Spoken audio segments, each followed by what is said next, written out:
Hi everyone. So in this video we will learn how to change font size in VS Code. As you can see, I got two files here. One is HTML, another one is JavaScript. By default, the font set by the VS Code is 14 pixels. But in this video, we'll try to change it. To change a font size, simply go to File, Preferences, Settings.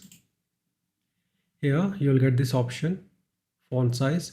In case you are not getting this option here, simply search for it, type font size, then you'll get this option like this.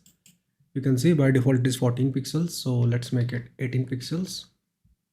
After that, simply go to your code file.